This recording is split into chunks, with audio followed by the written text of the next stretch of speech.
Il faut que tu prophétises encore sur un grand nombre de peuples et de nations et de langues et de rois.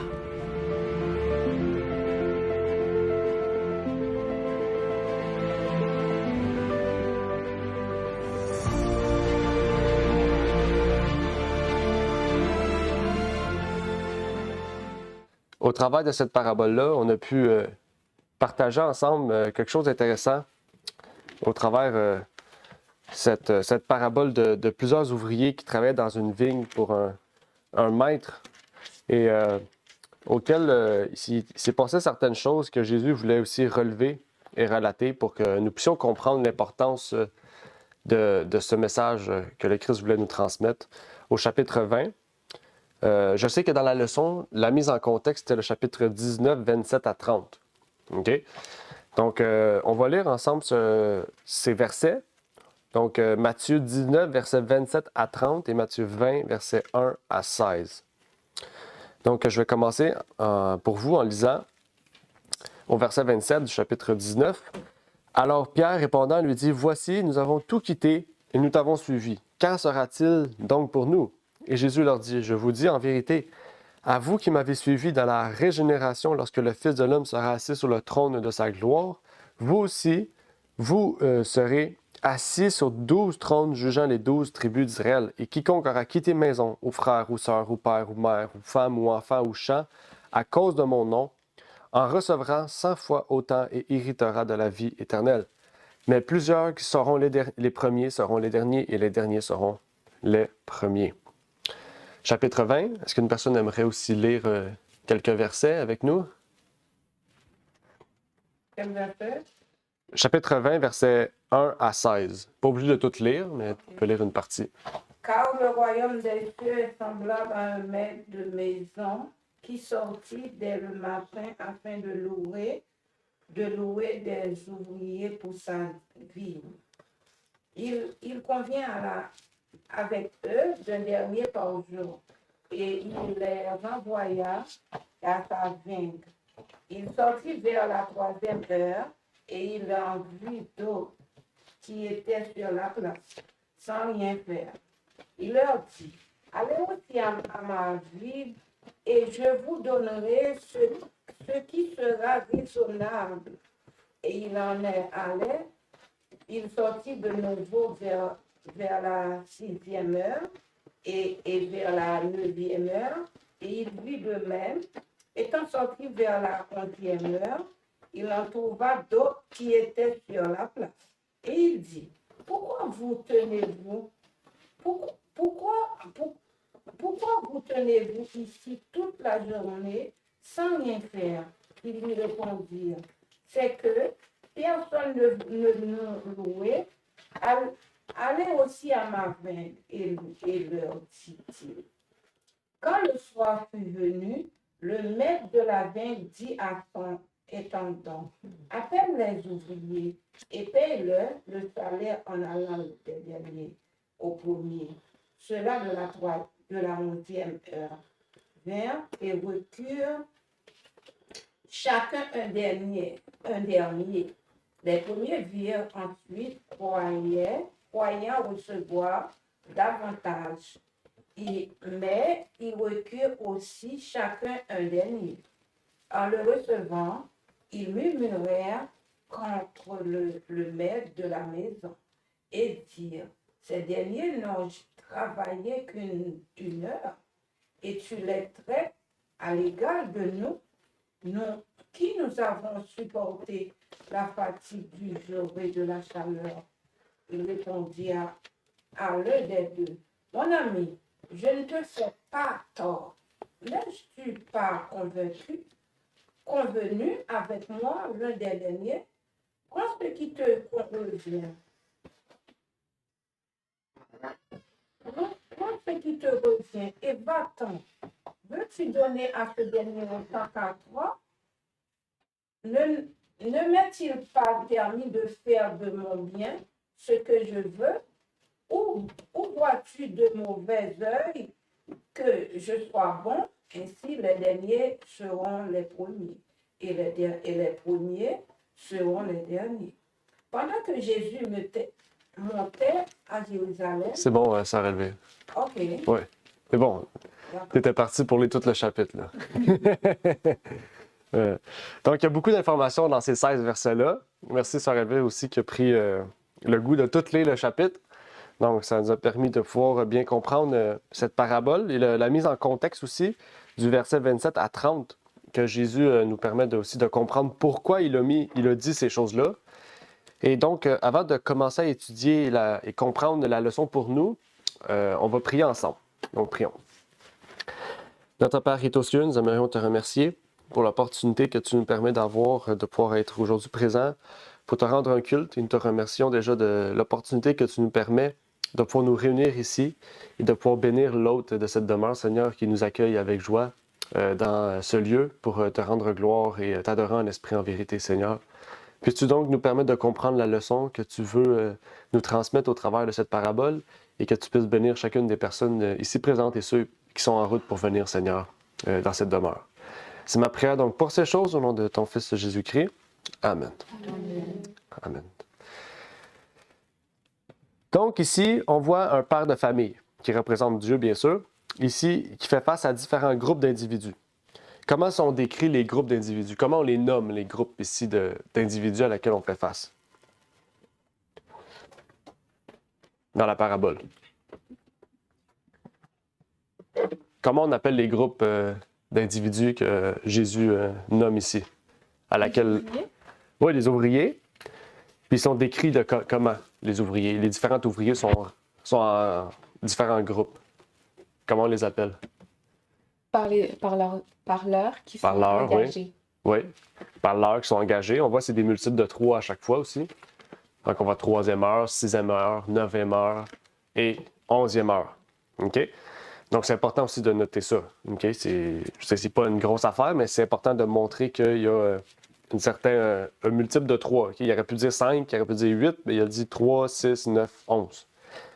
Et ce qui est intéressant, c'est surtout le contexte aussi qu'on doit comprendre de cela. OK? Donc, le contexte qu'on doit en ressortir, c'est le verset 27 à 30. Qu'est-ce qui se passe pour que Jésus parle de cette parabole-là? Qu'est-ce que Jésus... Ou quel est l'événement qui se passe pour que Jésus amène cette parabole-là devant les disciples? Au chapitre 19, verset 27 à 30. C'est quoi le contexte de cette parabole? Je pense que pourquoi Jésus a mis cette parabole-là, c'est juste pour nous montrer il n'y a pas de préférence. Il n'y a pas de préférence. Il y a, comment on pourrait dire, il n'y a pas de préférence. Il y a le petit et le grand, ils sont égaux. Mm-hmm. Mais juste Jésus, et bon Dieu veut faire savoir que tous les gens sont égaux. Il n'y a pas un grand ni un petit. Mm-hmm. Mm-hmm. Oui, intéressant. Et c'est la raison aussi que Jésus dit au verset 20, Pierre dit au verset 27, il pose la question. Il dit, « Voici, nous avons tout quitté et nous t'avons suivi. Quand sera-t-il pour nous? » Ça répond à ce que Sœur Elvire a dit. Okay, Pierre, il voulait dire ici, ben nous, on est là depuis le début, on est ses apôtres. Quand sera-t-il pour nous face aux autres? Face aux autres personnes qui vont venir suivre le mouvement ou la rébellion, parce qu'eux concevaient que Jésus, c'était une rébellion qu'il faisait. Ils pensaient qu'il allait prendre les armes puis détruire tout le monde. Donc, eux disaient, ben nous, on est les premiers à t'avoir suivi. Donc, la récompense pour nous sera plus grande. C'est ça que Pierre pose. Mais Jésus, il continue, il dit au verset 28, et Jésus leur dit, je vous dis en vérité, à vous qui m'avez suivi dans la régénération lorsque le Fils de l'homme sera assis sur le trône de sa gloire, vous aussi serez assis sur 12 trônes jugeant les 12 tribus d'Israël. Et on retrouve ça intéressant. Où est-ce qu'on retrouve ça dans la Bible, cette révélation-là que Jésus nomme ici, cite dans Matthieu? Où est-ce qu'on la retrouve dans la parole de Dieu, à un autre endroit? Je sais. Il y a un autre endroit dans la Bible où on nous parle des 12 trônes qui jugent les 12 tribus d'Israël. Apocalypse. Oui. Apocalypse, quel chapitre? Je pense 4. 4, OK. Je vais 4 parce que... Attends.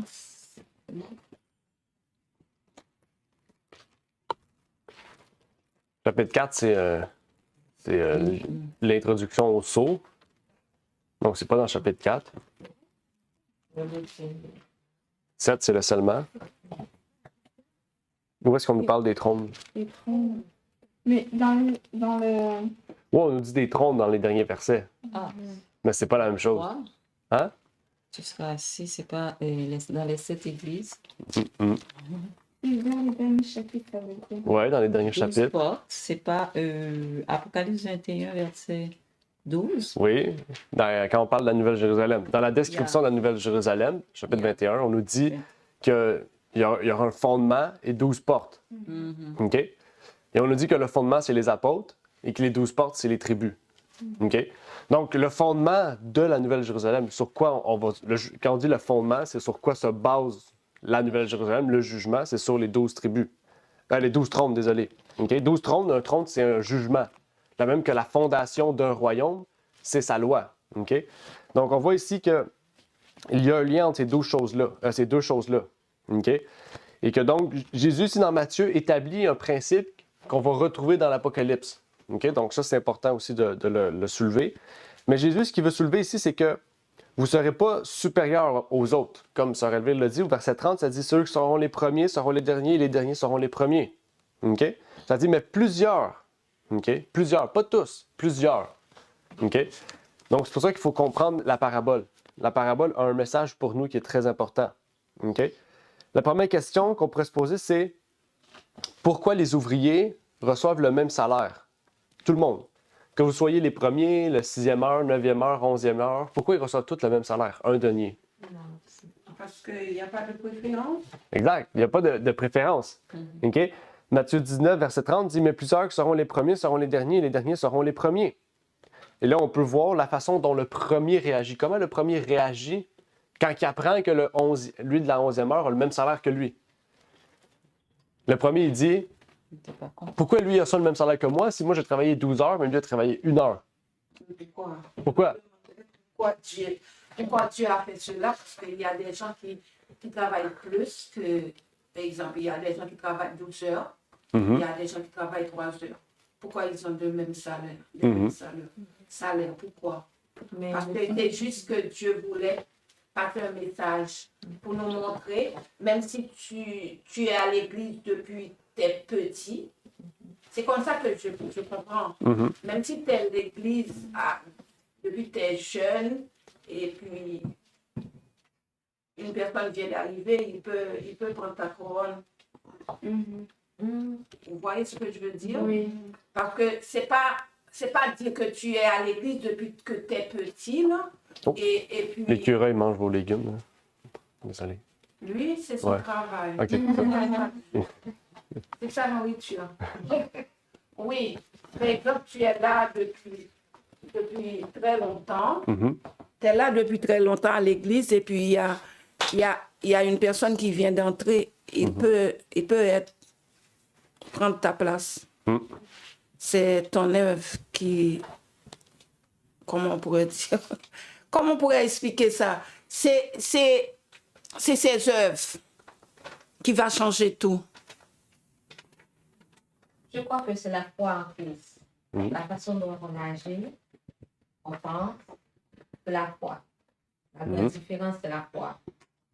Intéressant. Ben, la foi, c'est une chose. Travailler pour Christ, c'est une autre chose. Comprends-tu? On peut, oui, la foi est essentielle, je comprends. Pour la foi, c'est là qui mène qu'on croit en Dieu, qu'on est vraiment en Christ, la foi. Mais pour avoir la foi, il faut te... Comment on pourrait dire? Qui peut m'aider? On peut, par exemple, Dieu. On ne voit pas Dieu, mais on croit en lui. Comment on pouvait croire en Dieu? On peut ressentir Dieu. Hein? On ne voit pas Dieu, mais on ressent Dieu par ses œuvres en nous, les chrétiens. Parce qu'il y a des gens qui se disent que moi, je ne crois pas en Dieu, je ne vois pas Dieu. Mais je peux pas voir Dieu, je peux croire en Dieu parce que je ressens Dieu en moi. C'est ça, et c'est ça que je pourrais dire.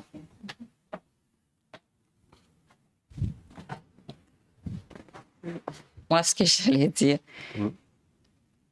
Dieu, lui, comme quoi, il ne voit pas comme quoi, OK, c'est important de faire les œuvres, mais il donne sa récompense. Sa récompense n'est pas donnée à cause des œuvres, mais à cause de sa générosité envers nous. On est sauvés par grâce. Il nous a sauvés il ne nous a pas sauvés à cause des œuvres, mais c'est parce qu'il nous fait grâce. C'est pas parce qu'on est ancien à l'Église et que on travaille fort et que il nous doit. Non.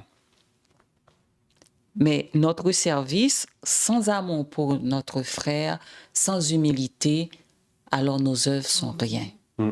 Alors c'est ça que j'avais à dire. Intéressant.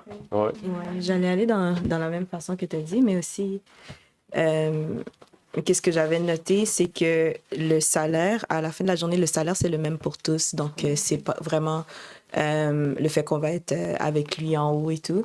Donc, c'est ça le salaire. Fait que le fait de vouloir plus, ça fait qu'on va perdre notre grâce, ce qui fait qu'on va arriver à être dernier.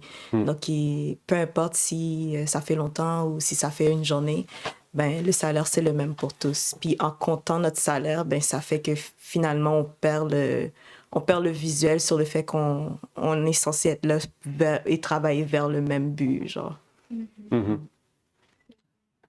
OK, j'ai une question. Oui. La question, c'est que est-ce que c'est juste les premiers qui vont être sauvés? Est-ce qu'il ne veut pas sauver ni les premiers, les derniers aussi? C'est pas juste les premiers. Alors, ceux qui sont arrivés en dernier, regarde, à la 11e heure, ils désirent les sauver aussi autant que les premiers. Alors, est-ce que c'est juste les premiers? Parce que on a toujours tendance, moi, c'est ça, c'est ce que je comprenais avant, ceux qui sont les derniers ne sont pas sauvés. Alors, c'est ça ma question. Est-ce que ceux qui sont les derniers ne sont pas sauvés? Oui, bonne question. Ben, on pourrait même prendre des exemples de la Bible. Sans même répondre à la question, dans la Bible, on voit ça. On voit les Juifs. Les Juifs, c'est les premiers choisis par Dieu. Pourtant, est-ce que c'est eux qui vont être sauvés? Non. C'est les derniers. C'est les apôtres qui sont en dernier. Après, qui sont arrivés, Jésus est allé chercher les apôtres en premier, avant même d'aller chercher les Juifs. Parce que les Juifs, ils refusaient. Donc, on peut même voir que ceux de la première heure sont les Juifs, puis ceux de la 11e heure, ou même ceux de la 3e heure ou la 6e heure, représentent la première génération de chrétiens. Parce qu'on voit ici, souvent, ceux qui sont les premiers vont développer un certain orgueil. De dire, je suis arrivé là en premier, j'ai établi ça, c'est moi qui va être plus proche de Dieu. Mais ça marche pas comme ça, exactement. Mais ça marche pas comme ça. OK? Puis, je ne veux pas aller trop loin, mais dans la leçon, on va voir ensemble quel devrait être le mobile pour lequel on travaille pour Dieu. Parce qu'il y en a qui, avec le temps, peut-être au départ travaillaient pour Dieu avec un certain mobile qui était valable, mais qui, au fur et à mesure, développe une autre chose, un attachement à une œuvre qu'il prend personnel. Tandis que chaque chose qu'on fait pour Dieu, c'est pas personnel qu'on doit le prendre. C'est pas nous qui le faisons. C'est qu'est-ce qui est dedans de nous qui nous pousse à faire ça. C'est pas parce que je veux le faire parce que je me sens obligé de le faire. Non, si on se sent obligé de le faire, à un moment donné, on va le faire parce qu'on a un certain mérite d'avoir accompli tout ça. C'est là qu'on tombe dans nos propres mérites plutôt que ceux de Dieu. C'est là qu'on perd la foi, en fait. C'est qu'on met nos œuvres en avant de la foi. C'est l'inverse de ce que le père de la famille veut dire ici. Il dit, peu importe, il dit que vous soyez les premiers ou les derniers, qu'est-ce qui compte? C'est la foi. C'est la foi. Parce que qu'est-ce qui vous pousse à faire des œuvres? C'est votre foi. Okay? C'est vraiment ça qui est crucial. Puis c'est ce que Jésus dit dans Matthieu. Je dis Matthieu 22, mais je pense pas que c'est Matthieu 22. Allez voir dans Matthieu 22, mais je pense pas que c'est bon. Matthieu 22, peut-être. Matthieu 22, 37, je vais aller voir moi-même. 37 à 39. Ouais, c'est ça. Ouais, c'est ça. Ça, c'est le seul mobile qui devrait nous animer. OK? Matthieu 22, verset 37 à 39. Je vais lire. Jésus lui dit, « Tu aimeras le Seigneur de ton Dieu de tout ton cœur, de toute ton âme et de toute ta pensée. C'est là le premier et le grand commandement. Et voici le second, qui lui est semblable, tu aimeras ton prochain comme toi-même. Donc, la foi, quand on a la foi, notre mobile devient l'amour, en fait. OK? Puis ça, on va aller un peu plus loin dans ça. L'amour, c'est quoi l'amour? Parce qu'on a tendance à oublier c'est quoi l'amour. Quand on se marie, souvent on dit « Ah, je me marie parce que j'aime cette personne-là ». Mais l'amour, c'est pas un sentiment. Bien là, je vais te donner la réponse. L'amour, c'est pas un sentiment. Dans la Bible, l'amour, c'est plus qu'un sentiment. Le sentiment, c'est ce que l'homme montre de l'amour. Pour l'homme, l'amour, c'est juste le fait « J'aime cette personne-là, je sens des papillons, je sens mon cœur battre plus fort ». C'est pas ça, l'amour. Pour Dieu, l'amour, c'est plus profond que ça. Parce qu'il dit « Si tu aimeras le Seigneur de tout ton cœur, de toute ton âme et de toute ta pensée ». Donc, c'est la profondeur de l'amour. Tout ton cœur, toute ton âme et toute ta pensée. Comment on peut aimer Dieu de tout son cœur, de toute son âme et de toute sa pensée? Même on le chante des fois. Comment on peut chanter, comment on peut comprendre, je veux dire, ce chant-là, ou comment on peut comprendre ce verset-là? Comment on peut aimer Dieu de tout son cœur, son âme et sa pensée? Qu'est-ce que ça veut dire? C'est quoi la profondeur de l'amour ici? Il y a un mode de vie. C'est pas seulement, comme tu dis, le sentiment. Je vais répéter. Comme je disais, c'est pas seulement un sentiment, comme tu dis, les symptômes de ce sentiment-là, mais c'est vraiment un mode de vie. Tout ce que l'on fait devient une réflexion de ce qu'il veut. Puis c'est pas, comme tu disais, c'est pas par obligation, c'est juste vraiment un mode de vie. Ça devient une sorte de réforme en nous, donc on s'adhère à ça sans difficulté, puis c'est ça l'amour, c'est juste vraiment un mode de vie dans lequel on se baigne et on se conforme à, Comme ça, je l'expliquerai. Amen. Est-ce qu'il y a une autre intervention, non? Sinon, on va aller expliquer un peu plus profondément l'amour. Mais c'est comme ce que Lunie, elle a dit, c'est comme avoir l'esprit de Christ en nous, c'est vivre comme lui, il a vécu, avoir vraiment comme un sacrifice de nous-mêmes, laisser le moi de côté et laisser Christ vivre en nous, avoir les mêmes sentiments que lui, il a envers les autres, envers notre prochain et aussi une constante relation avec Dieu. La constante. Ouais. Ça, c'est important parce que si tu n'as pas cette relation, cette compréhension, cette connexion, tu ne vas jamais adhérer à cet amour. Tu ne comprendras pas. Ouais. Ce qui est intéressant ici aussi, c'est que Jésus, dans Matthieu, il fait référence à Deutéronome 6 aussi. On ne va pas aller le lire, mais c'est Deutéronome 6 ou 7, j'ai oublié de le marquer, où il cite ce verset-là. Où Dieu dit à Moïse, tu aimeras le Seigneur de tout ton cœur, de toute ton âme et de toute ta pensée. Donc ça montre la profondeur parce qu'on sait que les mots en grec et en hébreu ne signifient pas toujours la même chose. En fait, le plus souvent, ils ne signifient pas la même chose. Donc pour montrer la profondeur, on a deux mots maintenant qu'on peut comprendre le mot amour. On a le mot aimer, amour, ça veut dire quoi? Le mot amour en grec, vous le savez, là. C'est quoi le mot grec pour amour? Ici, on parle de l'amour divin, là. Agapé. OK? Donc, il y a agapé. Puis en hébreu, c'est le mot aheb. OK? Aheb. Aheb, c'est en hébreu. Puis agapé, c'est en grec. En grec, on voit que le mot agapé, on voit que l'amour, c'est un engagement. OK? Donc, quand on se marie avec un individu, on s'engage avec cet individu-là. C'est l'amour, en fait. Okay? De la même manière que quand on se marie avec Dieu, c'est-à-dire par le baptême, on s'engage avec Dieu. C'est une alliance. On s'engage avec Dieu de pouvoir le servir, de pouvoir l'aimer et d'aimer les autres aussi. De développer cet amour-là public par des œuvres. Okay? Donc, c'est un engagement. Okay?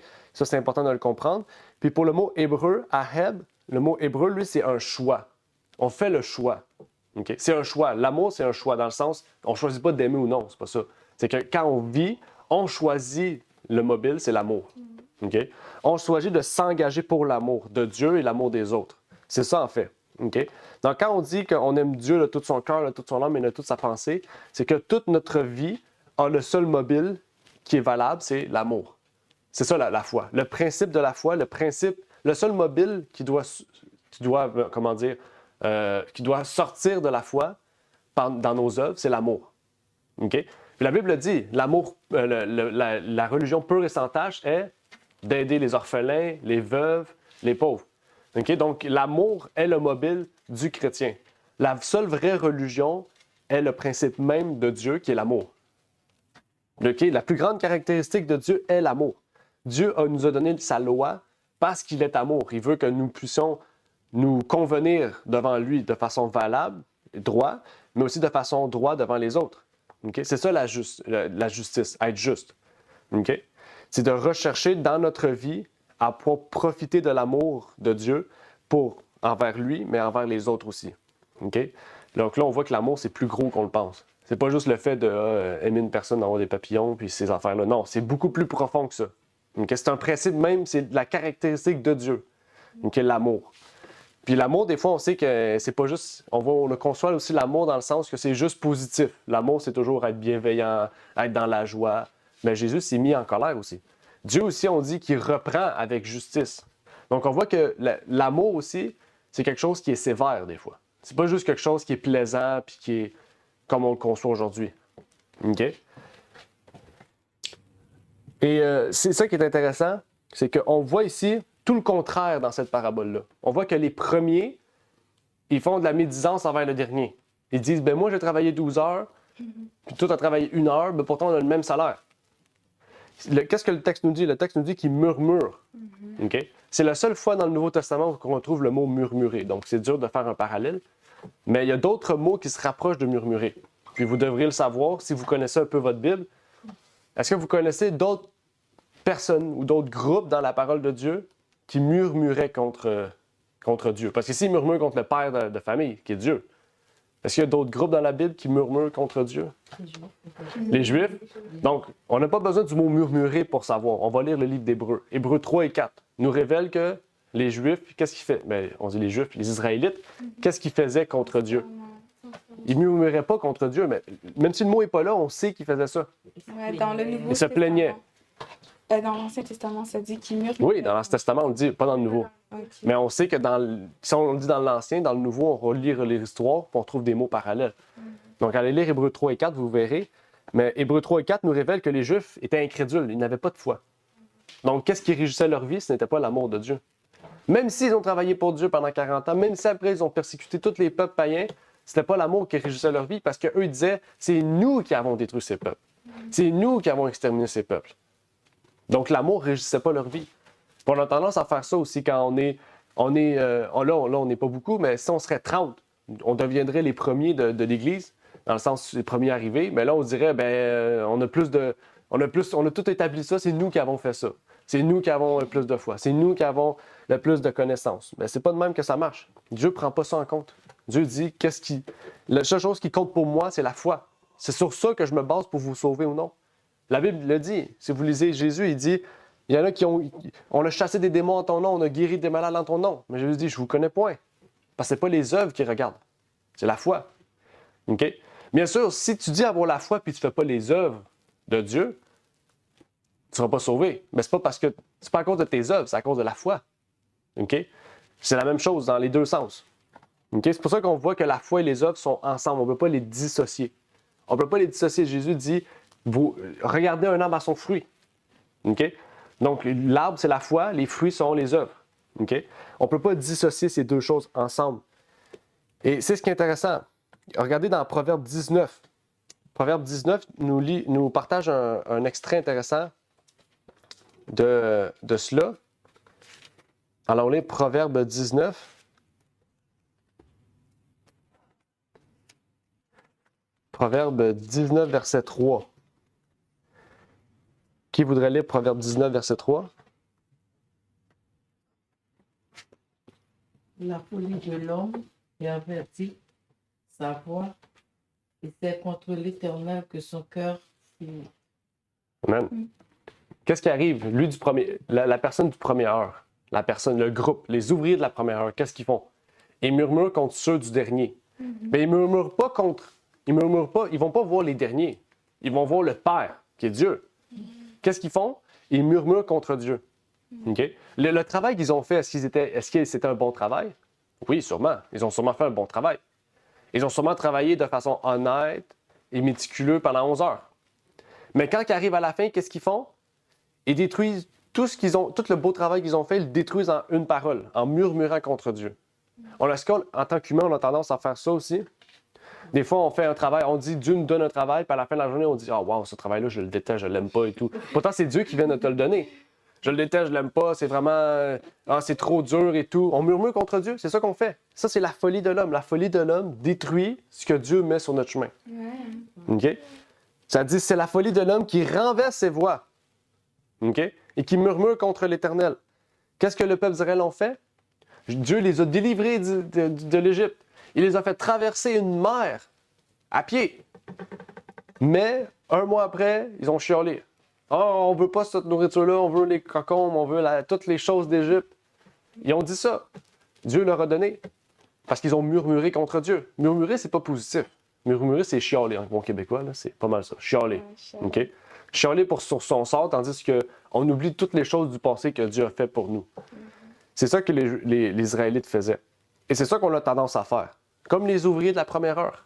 On a tendance à murmurer contre Dieu parce qu'on n'est jamais content, satisfait de ce qu'on a. Pourquoi?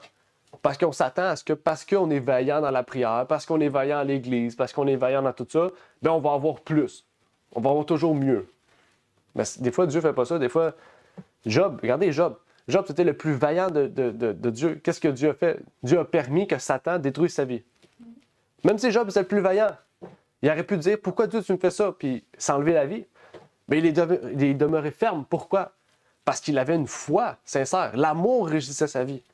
Il savait que si Dieu faisait ça, c'était pour son bien.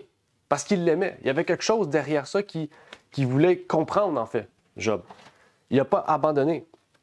Ça devrait vraiment nous amener à comprendre qu'est-ce qui régit notre vie. C'est quoi la foi que nous avons? Est-ce qu'on a une foi remplie d'amour? Est-ce qu'on a un amour qui remplit autant notre tête que nos actions, que notre âme, c'est-à-dire notre être entier, c'est-à-dire notre corps? Est-ce que Dieu dit, faites ce que vous voulez aux autres, comme vous le ferez à vous-même. OK? C'est la même chose. Comme vous aimez votre corps, vous prenez soin de votre corps, vous prenez soin de votre esprit en lisant la parole de Dieu. Vous prenez la nourriture spirituelle pour votre esprit, vous prenez la nourriture physique pour votre corps. Mais pourquoi vous faites le contraire aux autres? Par vos paroles, vous tuez les autres. Par votre regard, vous volez les autres. Par votre... Peu importe.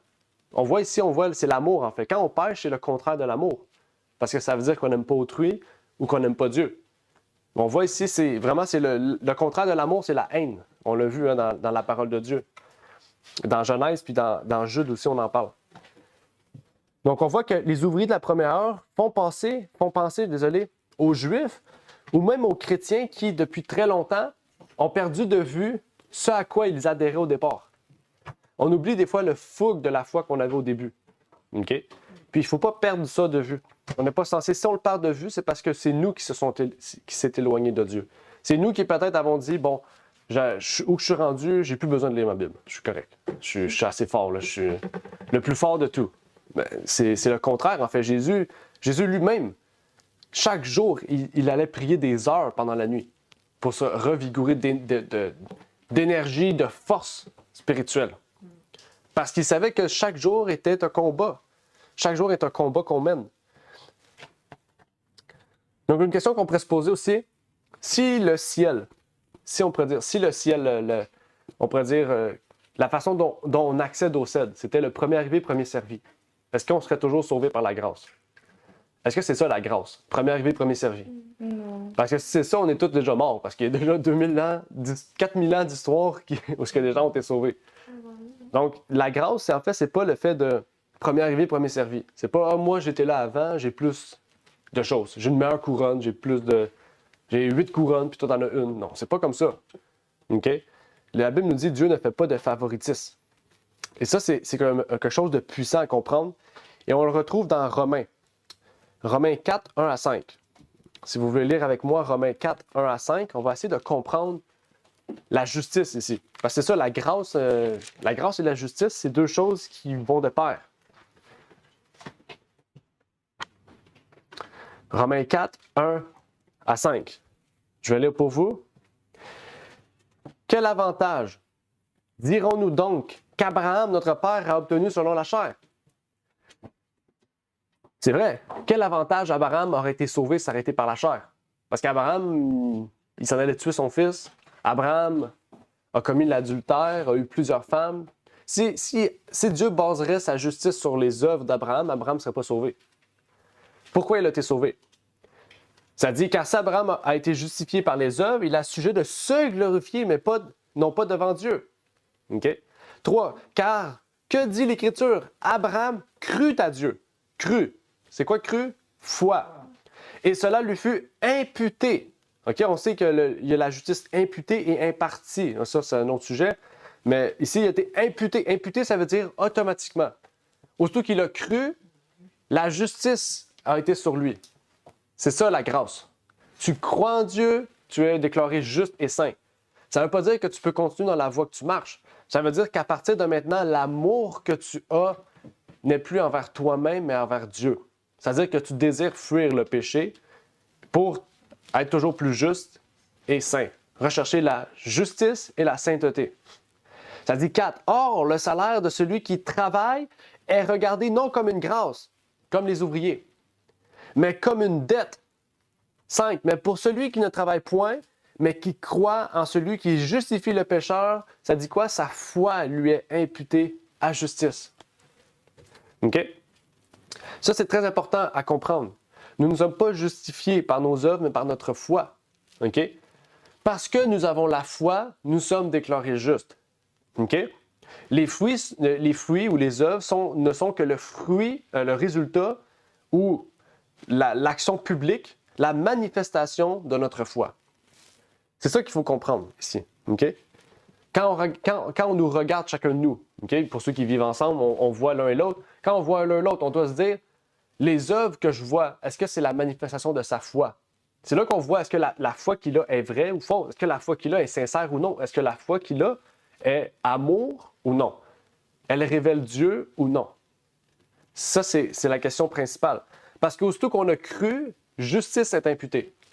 OK? Justice est imputée.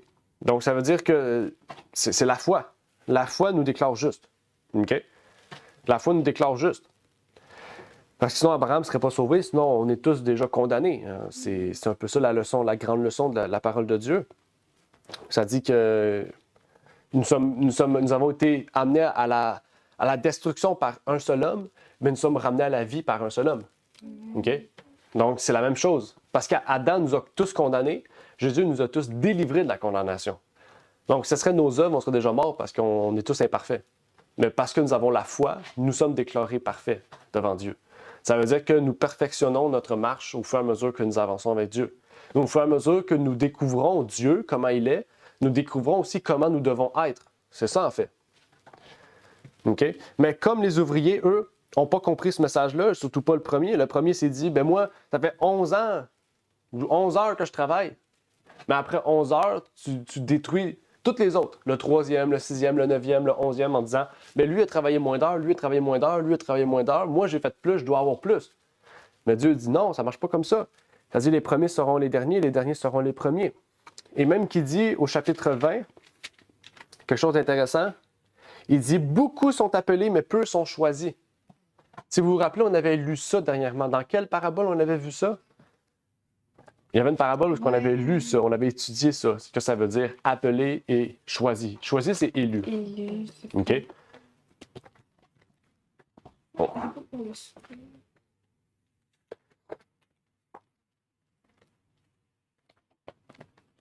Le mariage. Ouais, le mariage. Ah oui, c'est vrai, c'était pour le mariage. Exactement, chapitre 22, 1 à 14, si je ne me trompe pas. 22, oui, 1 à 14. OK. On voit ça, on avait parlé de appelé et élu. Vous vous rappelez, c'est quoi ça veut dire? Appelé et élu, appelé et choisi. On avait étudié la signification de ces mots. Oui, appel, c'est ceux qui sont invités. Élu, c'est ceux qui obéissent Exact. à l'appel. OK. Donc c'est ça, ceux qui obéissent à l'appel. C'est parce qu'ils ont accepté l'invitation, ils ont été appelés, ils ont accepté l'appel, ils ont la foi, ils sont déclarés justes et ils obéissent à cet appel. OK? C'est quoi l'appel que Dieu nous a invités? À partager l'amour, à développer l'amour divin, l'agapé en nous, la haine en nous, pour servir Dieu et servir autrui. Quand Jésus dit « je suis un serviteur », je me suis fait serviteur, c'est ça.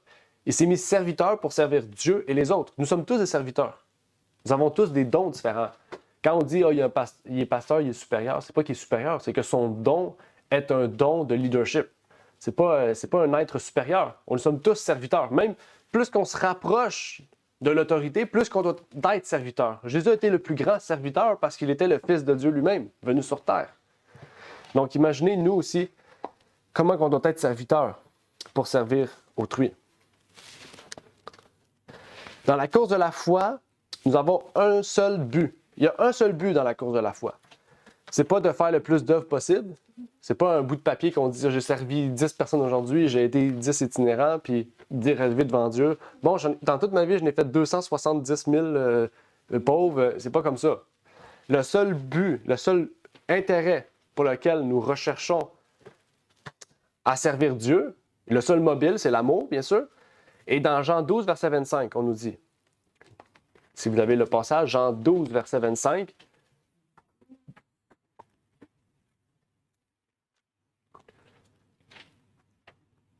on voit l'amour encore. Hein? Jean 12, verset 25, ça dit, vous êtes là? Oui. Celui qui aime sa vie la perdra éternellement. Et celui qui haït sa vie en ce monde la conservera pour la vie éternelle. Donc, c'est encore l'amour. Quand l'amour règne en nous, qu'est-ce qui arrive? On haït la vie dans ce monde. Ça ne veut pas dire qu'on est suicidaire. Tout le contraire, on est les gens les plus heureux. Parce qu'on sait que le monde à laquelle nous faisons face maintenant n'est que passager.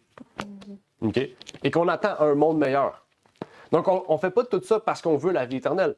On fait tout ça parce qu'on aime tellement Dieu qu'on est prêt à tout sacrifier sur cette terre pour le monde à venir. Parce qu'on sait que sur cette terre-là, Dieu va nous donner tout. Dieu a créé toute la nourriture, les biens, tout. Dieu, demain matin, si vous perdez votre maison, il peut vous donner 3 maisons. Mais par exemple, si demain matin, vous décidez de tout donner pour ce monde, bien, Dieu va vous enlever le monde à venir. On voit ici, c'est comment Dieu donne à chacun son salaire. Okay? Et on sait que le salaire du péché, c'est la mort. Okay? Mais le salaire de la vie éternelle, mais c'est l'amour. Okay? C'est la grâce. Donc, nous devons vraiment prendre une décision aujourd'hui essentielle pour notre vie. Soit choisir de perdre notre vie sur cette terre en voulant tous les biens de ce monde. C'est un choix, vous avez le droit, ça s'appelle le libre arbitre. Ou détester votre vie, pas détester la personne que vous êtes ou la vie que vous avez. Vous acceptez la vie que vous avez parce que c'est Dieu qui vous l'a donnée, mais vous haïssez les choses de cette vie, c'est-à-dire les choses de ce monde, pour conserver la vie éternelle. Je pense que c'est quand même... C'est une phrase, mais pourtant, la simplicité de cette phrase-là révèle le plus grand don qu'on a. C'est le don gratuit de Dieu, la vie éternelle. Et on a le choix d'accepter l'amour de Dieu comme un choix et comme une décision, ou d'haïr Dieu et donc d'aimer ce monde. La Bible, 1 Jean le dit, hein? C'est soit que vous aimez, si vous aimez le monde, vous êtes haïs de Dieu. C'est l'amour. Tout règne, c'est l'amour. L'amour du monde ou l'amour de Dieu. Si on prend tout le message de l'Évangile, de la parole de Dieu, c'est l'amour en fait. L'Évangile, c'est l'amour. OK?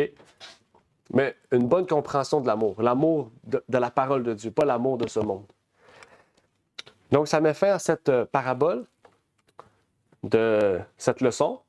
Est-ce qu'il y avait des questions ou des commentaires sur cette parabole qu'on a pu étudier des ouvriers de la vigne? Moi, c'est juste un commentaire. Oui, Daniel. Ton travail, OK, j'ai commencé ma journée avant toi. C'est normal, humainement parlant, je dois à mon salaire, plus que toi. Toi, tu arrives en dernier, c'est normal qu'on te paye moins que moi. Mais c'est là qu'on voit que les pensées de Dieu ne sont pas nos pensées à nous. Il agit différemment de nous, complètement différemment. Ouais. Alors, disons merci à Dieu et que pour toutes ces paroles qu'il nous donne. Puis la foi aussi, c'est pas juste avoir la foi, OK? J'ai été baptisé et que j'ai foi en Christ. Ça ne s'arrête ça ne s'arrête pas là, parce qu'on voit dans Pierre aussi, la foi se joint à la vertu. Alors, il faut apprendre à tous. Il nous est donné la foi au départ. au départ. Mais il faut apprendre à cultiver cette foi-là Exact. pour arriver au niveau que Dieu veut qu'on soit. Amen. Alors, c'est tout. Exactement. Puis c'est ça, comme Daniel a dit, ce que je trouve intéressant, c'est que, pas naturellement, mais Satan va tout faire pour nous donner des pensées, pour agir comme le premier. Dire « Ah, j'étais là avant, pourquoi lui, il est dans la chorale, moi, j'ai pas été là depuis, ça fait 20 ans que je suis ici, puis je suis pas dans la chorale. » Satan va nous mettre des pensées comme ça, pour qu'on agisse comme ça. Puis des fois, comme Daniel l'a dit, c'est pas les choses de Dieu, c'est pas les pensées de Dieu, c'est pas le plan que Dieu a. Okay? La Bible dit, hein, les pensées de Dieu ne sont pas nos pensées. Donc, les choses, des fois, qu'on pense, il faut les refuser pour continuer de conserver l'amour. Okay? Je sais que c'est difficile. On sait, Satan va nous attaquer. Il connaît chacun de nos caractères, de nos défauts, de nos points faibles. Mais quand on sent qu'il y a des pensées intrusives, des pensées de Satan, eh bien, il faut fermer la porte vraiment et non pas l'accepter pour tomber dans un piège qui va peut-être être fatal pour nous. Finir comme le premier, en fait. Le premier ouvrier de la première heure et vraiment être trompé par Satan, en fait. Amen. Est-ce qu'il y avait des questions, des commentaires? C'est une belle parabole qui nous révélait l'amour comme le sens de notre vie et le sens du gouvernement de Dieu. OK, une question. Oui. On veut tous être sauvés. Mhm. OK? Comme Pierre, il a dit, Maître, je t'ai suivi, j'ai tout laissé pour toi. Mhm. Mais est-ce que nous autres qui est là, on veut être sauvés? Est-ce que on a un mobile? OK, on a chacun un mobile. OK, je veux être sauvé. Mais est-ce que, comme si tu veux être sauvé, mais est-ce que tu as cet amour en toi, vraiment? Est-ce que c'est pas un mobile, comme quoi je veux être sauvé, je veux faire partie du royaume céleste, mais sans avoir cet amour? Parce qu'on a tous un mobile caché. On a tous un mobile. Pierre a dit, j'ai suivi le maître, alors il me doit quelque chose. Alors on suit Christ, il me doit quelque chose. Il me doit la vie éternelle. Mais pourtant, on doit le suivre sans aucun intérêt. Aucun intérêt, comme quoi, et comment on dit ça? Un amour agapé, comme on vient de le dire. Alors, est-ce que c'est normal, comme quoi on vit, on travaille fort pour avoir la vie éternelle? Alors, c'est pour ça que je travaille pour avoir cette vie éternelle. Mais est-ce qu'on a cet amour vraiment en nous? Bonne question.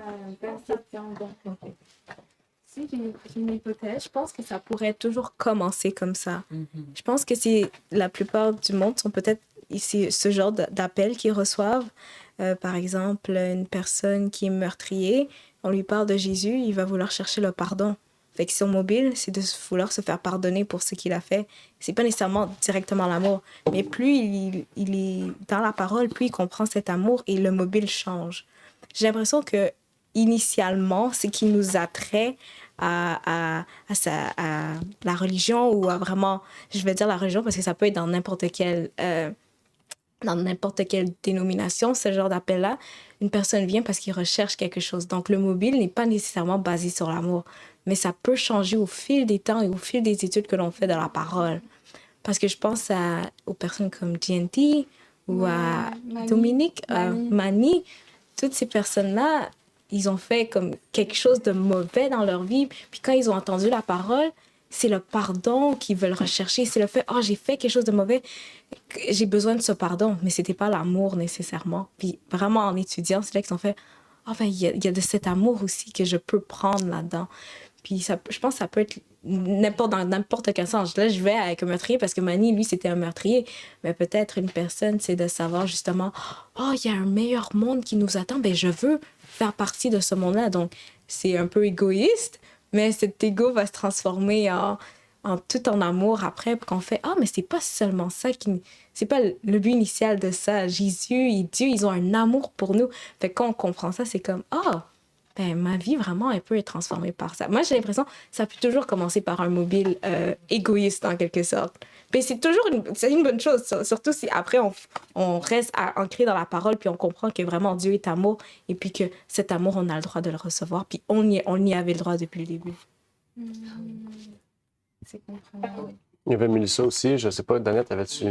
Et Ok, attends, Mel. ce que Louni vient de dire, oui, c'est très intéressant, mais il y a un parabole qui va avec ça. Comme quoi, quand Jésus avait envoyé d'inviter les gens, ils en ont toutes une occupation, ils ne veulent pas venir. Puis après, il a dit d'aller chercher les estropiés, les handicapés, amène-les. Le meurtrier, tous étaient venus à la table, mais pas par amour pour le maître. Mais il y en a qui voient les plats, ils veulent déguster ce plat-là. Ils ont obéi à cette invitation, mais c'est après, avec le temps, ils voient que vraiment c'est par amour. Merci. Oui, Mélissa? Ouais, en fait, moi, je vois une nuance. Moi, j'ai l'impression... Est-ce que vous m'entendez quand même? Oui, vas-y. Non. Ok, moi, j'ai l'impression que comme par exemple, quand on prend le tueur en série et tout, genre, rechercher le pardon, j'ai l'impression que c'est de l'amour.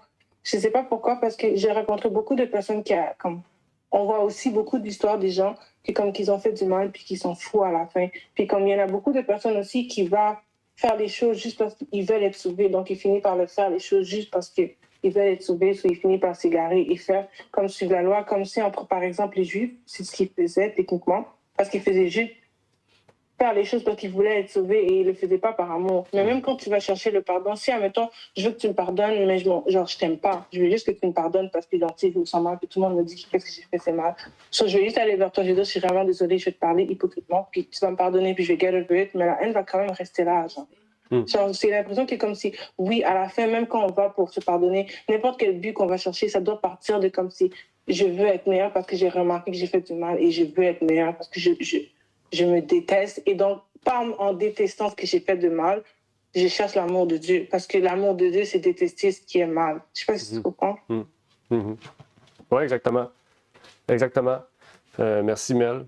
Oui, exactement. Ben, c'est ça, l'amour. L'amour, on sait, on est tous des pécheurs, donc on va commettre des erreurs, mais l'amour veut toujours s'améliorer. Rechercher à être une meilleure personne, rechercher à plaire davantage à Dieu. Donc, comme Mel l'a dit, on va détester le monde, donc on va rechercher à savoir ce que j'ai fait de mal. J'ai fait ça de mal, je vais prier Dieu, demander pardon, puis aller plus proche de Dieu en s'éloignant de cette voie qu'on avait choisie. Donc, exactement, merci. Oui, parce que même le gouvernement américain, maintenant, on voit qu'est-ce qu'ils font. Comme, ils disent plein de choses qui font beaucoup de sens, mais avec leur action, ça ne fait pas de sens du tout. Parce que tu le vois, ils disent des choses qui sont bien. Tu le vois qu'il y en a beaucoup qui ils font avec la crainte. C'est pour ça que beaucoup, ils sont en train de faire leur agenda parce qu'ils sont en train de faire réaliser, ils essayent de faire réaliser des prophéties exactement pareilles parce qu'ils ont peur de la fin des temps. Ils ont peur de ça, même tu le vois que c'est hypocrite et tu le vois qu'il n'y a rien de sincère parce que leur esprit, c'est de la haine. Ils supportent des gens qui font de la haine. C'est comme... Ouais, c'est juste ça. Oui, exactement. Merci, Mel. C'est une très bonne intervention aussi. Maintenant, j'avais une question pour essayer de répondre aussi. Qui ici veut avoir la vie éternelle? Oui. Donc, on a tous un mauvais mobile? Non. Qu'est-ce qui fait qu'on c'est un mauvais mobile? C'est qu'on concentre toutes nos actions sur le fait qu'on veut être sauvé. OK? On veut tous être sauvés. On sait que si on a la foi, on est sauvé. C'est ça, en fait. On a la foi, on est sauvé. Mais on ne va pas tout concentrer nos actions, nos pensées, dire « Ah, je vais faire ça pour être sauvé ». Non. Si on concentre notre vie sur le mobile, c'est là que ça devient mauvais. Parce que le mobile prend la place sur notre foi. Mais si notre foi nous pousse à vouloir être sauvé, ce qui est bien, mais en fait, on va désirer, non pas à plaire aux autres, à faire du bien, mais à ce que notre vie devienne naturellement du bien pour les autres. Je ne sais pas si on comprend. Au lieu de nous forcer à faire du bien pour rechercher la vie éternelle, naturellement, on va vouloir faire le bien tout en sachant qu'on est sauvé. C'est ça la différence. Quand Dieu nous a dit, OK, si vous croyez en moi, vous serez sauvés. Aussitôt qu'on croit en Dieu, la grâce, nous sommes graciés devant Dieu et nous sommes sauvés. Donc, après, ça peut devenir, en fait, ça part du départ. On peut avoir une mauvaise compréhension de ce que la foi est, en pensant qu'il faut faire des œuvres pour être sauvé. Donc, on va réfléchir, on va minder notre cerveau à ce que faut que je fasse ça pour être sauvé. Ou le reste, c'est que aussitôt que j'ai la foi, je sais que j'ai sauvé. Moi, je sais que j'ai sauvé. Je suis sauvé. Je ne vais pas dire aux autres, ah, je suis sauvé, toi tu ne l'es pas, moi je suis sauvé. Non, je ne vais pas dire ça. Je sais que j'ai la foi et que je suis sauvé. Okay? Maintenant, il faut faire en sorte que dans ma vie, je puisse révéler les œuvres qui m'amènent à prouver que je suis sauvé. C'est l'amour. Donc, le mobile devient l'amour, en fait. Quand je fais quelque chose de mal à quelqu'un, c'est de prier Dieu. Dieu va nous révéler ou on va voir, en fait, que j'ai affecté cette personne-là, d'aller voir la personne dire, est-ce que j'ai fait quelque chose de mal? Puis elle va t'expliquer, oui, demander pardon, prier avec l'individu, prier Dieu, puis après ça, avancer pour ne plus refaire ce qu'on a fait. Oui, ça a relevé. Il y avait Mélissa aussi qui voulait partager. Si, par exemple, on a la foi, on fait quelque chose à quelqu'un, on demande pardon, ou bien ce quelqu'un-là te fait quelque chose, OK. Toi, tu demandes pardon. Elle te demande pardon. Elle refait ça. Qu'est-ce que tu peux faire pour ignorer cette personne ou bien continuer à accepter ses excuses? Alors, il y a des gens qui se font quelque chose, tu fais quelque chose, tu refais. Ben non, chaque chose a une conséquence. Si tu fais quelque chose, tu me demandes pardon, je te dis j'accepte, tu me refais cette chose-là à plusieurs reprises. Qu'est-ce que je peux faire? Par exemple, quelqu'un te fait quelque chose de mal, après ça, elle demande pardon, tu lui dis pardon, puis elle refait la même chose qu'elle a fait. Cette personne a refait, et cette personne a fait cette chose à plusieurs reprises. Ouais. Qu'est-ce que je peux faire? Je peux ignorer cette personne. Ben, le pardon, en fait, c'est pas compliqué. Nous, on doit toujours dire pardon aux autres. On doit toujours accepter le pardon aux autres. Mais après ça, qu'est-ce qui va changer? Ça peut être la confiance en cette personne. Pas la confiance de cette personne, la confiance en cette personne. Puis savoir aussi que le pardon qu'elle te donne ou qu'elle demande, peut-être qu'elle le demande juste pour dire ce qui a été fait dans le passé, oublie-le, je vais recommencer à faire la même chose, puis tu vas toujours me dire pardon. Donc, en fait, le problème, c'est pas toi, c'est elle le problème. C'est ça. Moi, je pense que si cette personne a fait cette chose, il me demande pardon à plusieurs reprises, il refait cette chose-là, moi, je préfère de la ignorer. Oui, tu peux l'ignorer. Je préfère de la ignorer. Mais tu dois donner le pardon. La Bible dit de pardonner 7 fois, 77 fois. Nous sommes des humains. Nous sommes des humains, nous ne sommes pas Dieu. Mais nous sommes des humains qui recherchent à avoir Christ en nous. En fait, même on ne doit pas rechercher, on doit même demander à Dieu vraiment que son esprit puisse vraiment être en nous. Et avoir l'esprit de Dieu, c'est comme on a dit, c'est avoir les sentiments de Jésus-Christ. Même si on est humain, Jésus-Christ était humain. Il a vécu comme un homme. Et il nous a montré l'exemple à suivre. Donc nous-mêmes, on doit aussi être prompt à pardonner, comme à notre prochain. Même si la chair veut être pardonnée. Même si, moi, je ne veux pas accepter le pardon. Non, moi. Non. On doit tout effacer le moi. Je ne suis plus moi. Je veux être la fille de Jésus-Christ. Exactement. Parce que toi, tu n'y arriveras pas. Écoute, cette personne-là, il joue avec les sentiments. Si tu demandes quelque chose, guys, est-ce que je peux dire quelque chose à propos de ça? Ouais, allez-y. Mais si on prend l'exemple de Jésus, tu vois, des fois, quand les démons sont allés parler à Jésus pour lui dire « Si tu es le fils de Dieu, vas-y, fais ça », il ne les a pas écoutés. C'est de là que viennent les boundaries. Je ne sais pas comment on dit ça en français. Les limites. Des limites. C'est pour ça que tu dois placer des limites dans la vie. Parce que ça n'a pas rapport avec le fait de comme si quand tu aimes quelqu'un, ça veut dire que tu autorises tout. Aimer quelqu'un, ça veut dire que dans ton cœur, c'est dans le cœur. C'est pas les rituels, guys. On s'en fout de qu'est-ce que tu montres. Dans ton cœur à toi, quand tu es tout seul dans ton lit, tu dois te dire c'est pas grave, je m'en fous de cette personne-là. Tu dois comprendre que comme si l'état de la personne est différent de la tienne et tu te dis elle m'a fait du mal, elle réalise pas qu'elle est comme ça. Ou tu te rends compte que cette personne-là est méchante, mais elle n'est pas consciente de c'est quoi être méchante. Parce que dans cet état, elle est en train de se protéger son cœur à elle. Je ne sais pas si tu comprends ce que je veux dire. So, quand tu vas commencer à pardonner à quelqu'un, tu vas te dire, moi, je te pardonne et je get over it. Mais ça veut dire que tu te dis, cette personne-là, je ne vais plus le laisser rentrer dans ma maison parce qu'à chaque fois que je le laisse rentrer dans ma maison, elle va me voler. Donc, si la personne a besoin d'aide, je vais aller l'aider à l'extérieur. Est-ce que ça veut dire que tu es méchant parce que tu ne laisses plus rentrer chez toi pour te voler? Non. Tu as mis des boundaries. Ça veut dire que tu l'as pardonné, tu as compris c'est quel genre de personne et tu t'adaptes à la personne. Tout ce qu'on fait dans la vie, c'est qu'on pense que comme pardonner les gens, c'est tout le temps, ah, c'est correct, puis rester hypocritement, puis être sourire. Non, je peux te pardonner et te dire, je te respecte pas et je veux pas avoir de relation avec toi. Mais pourtant, je n'ai pas de haine contre toi dans mon cœur, mais avoir le respect pour quelqu'un et pardonner à quelqu'un, c'est deux choses différentes. Puis là, Dieu nous l'a montré, c'est pas à propos des rituels, c'est à propos de notre cœur, c'est à propos de l'amour, c'est tout ça. La vie, c'est pour ça la promesse de Jésus, il est venu tout court pour nous montrer que même si tu penses que tu peux comprendre, même si c'est écrit, tu penses que tu vas... Non, parce que tu ne comprends rien, tu ne sais rien de la vie. C'est pour ça qu'on doit laisser ça. Certaines choses qu'on laisse par-dessus nous, on laisse Dieu diriger parce qu'il y a des choses qu'on ne comprend pas. Et tout ce qu'on doit se concentrer, c'est OK, moi j'ai l'impression que j'ai fait ça bien, très bien. Ma collègue à côté me dit qu'elle fait ça bien, très bien pour elle, ça ne me dérange pas. Tant qu'elle n'essaie pas de me forcer à faire quelque chose de différent de ce que je fais. Tu comprends ce que je veux dire? C'est bien expliqué. Vraiment. Est-ce que tu as compris, mamie? Oui, j'ai réalisé. Oui, Mélissa, j'ai compris. Mais moi, ce que j'aime pas, il y a beaucoup de religions, certes. Mais parfois, il y a des gens à l'église qui sont là juste pour critiquer les autres. Ah, oui. Juste pour critiquer. Ils n'ont pas grandi la foi en Christ. Ils sont restés là à critiquer.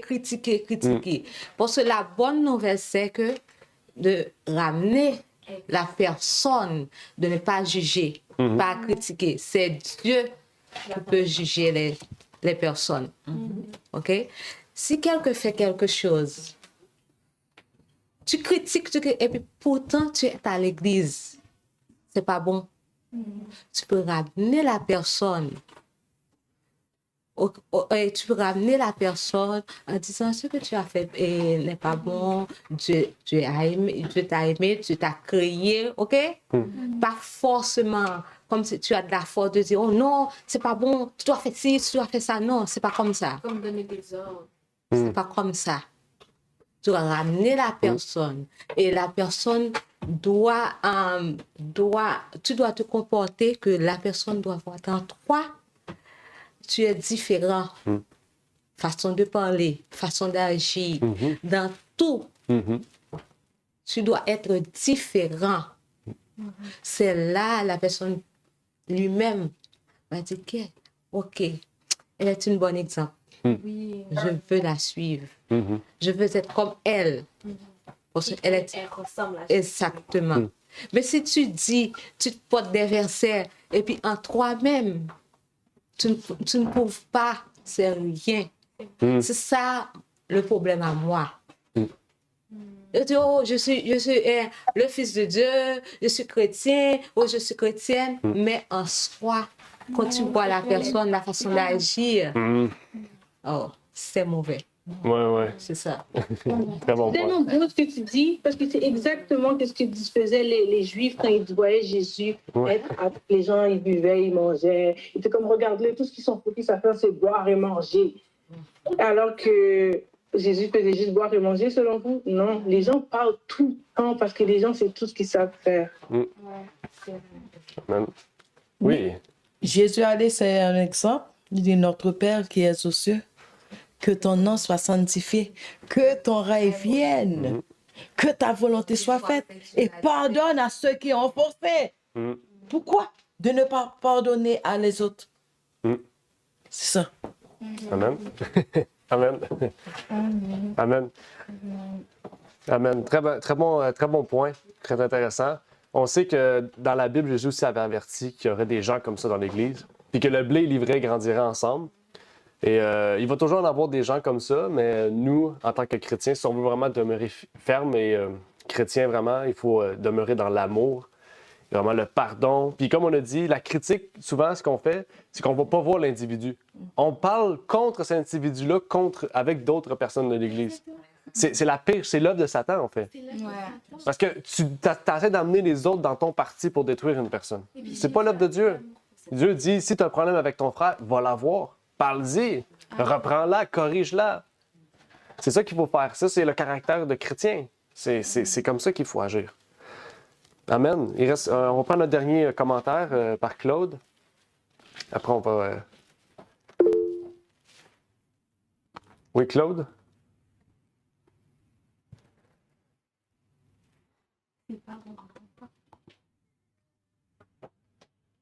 Frère Claude, on n'entend pas. Il parle. Faut que tu ouvres ton micro.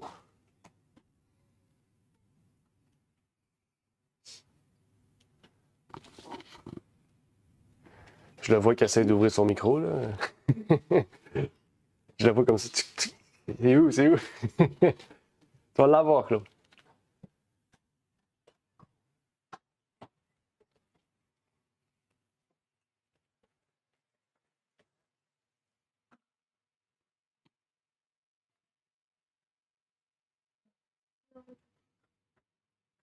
OK.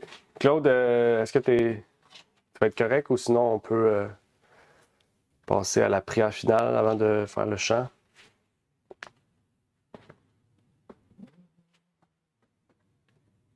Est-ce que je peux dire quelque chose? Oui, au pire, vas-y, on prend un autre dernier. Vas-y, Daniel.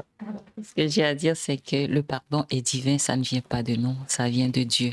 Ouais. Parce qu'on est incapable de pardonner humainement parlant. Oui, totalement. On regarde Pas tout le temps, du on tout. regarde une haine ou quelque chose. À l'intérieur, c'est ça, ouais. ce petit pincement, Ouais. il est toujours là.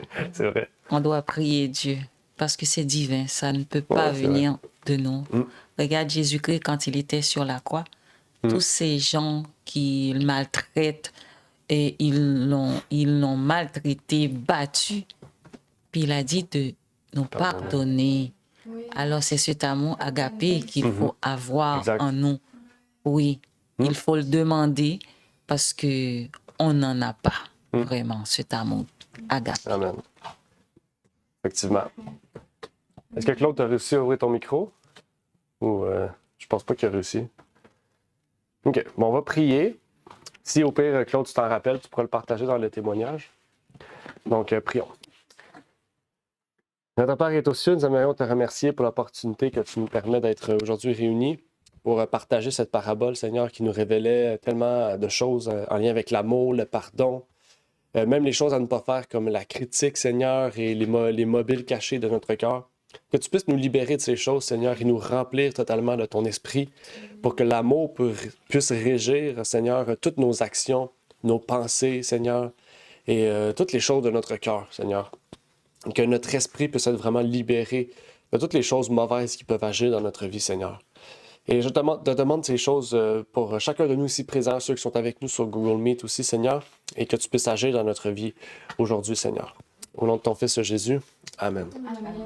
Merci d'avoir écouté cette vidéo. Si vous désirez rejoindre l'œuvre au Québec, veuillez nous contacter par email à asjh1889 de Terrebonne @gmail.com et via Facebook à commercial asjh1889 de Terrebonne. Merci à vous et que Dieu vous bénisse.